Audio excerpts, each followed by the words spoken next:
は ?320 万払えば移民の受け入れをゼロにできる？皆さんこれマジだと思いますか？でもこれ EU が実際に決めた新ルールの話なんです。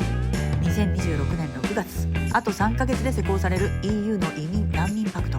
その中身を深掘りしたら驚くほど冷徹で現場無視の机上の正義が詰まっていました。このチャンネルでは今年イギリスやドイツ、スウェーデン、フランスの現場をドキュメンタリーで追ってきました。あの惨状を知っている人なら今回のルールがいかにヤバいかがわかるはずです。今回は綺麗事の裏に隠されたお金で解決の正体を忖度抜きでぶちまけます。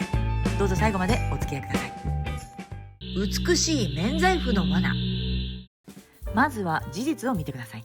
EU が掲げた連帯メカニズム、聞こえはいいですが中身はこうです。2026年 EU 全体で年間最低3万人の受け入れ枠を作る。それを各国に割り振る。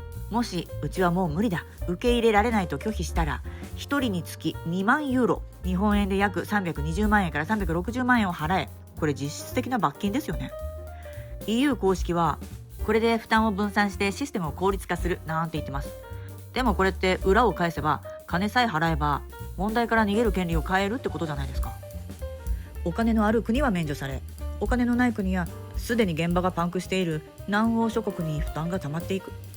これが彼らの言う連帯の正体です。崩れ落ちた多文化主義の幻想。面白いのはこのルール誰からも支持されてないんです。人権団体はこう激怒しています。安全国リストを作って強制送還しやすくするのは難民保護の基盤を壊す前例のない攻撃だって。一方、現場の保守派や現実派はこう言っています。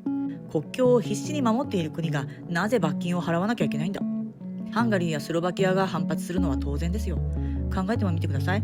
マンションの1階の住人が泥棒が入らないように自腹で窓を補強して必死に家を守ってるとします。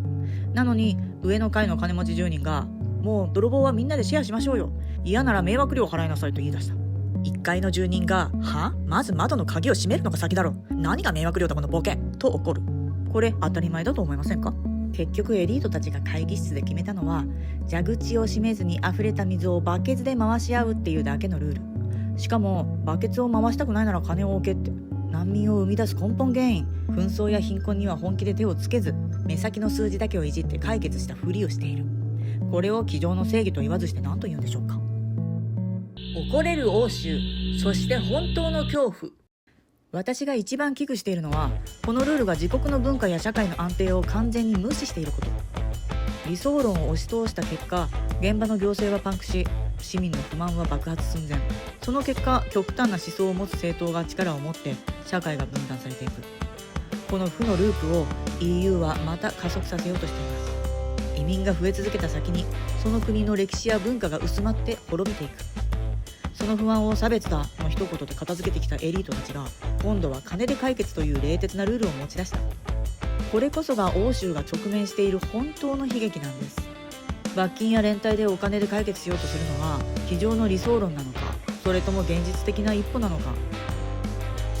日本への特大ブーメラン。正直これって日本にとっての特大ブーメランだと思いませんか？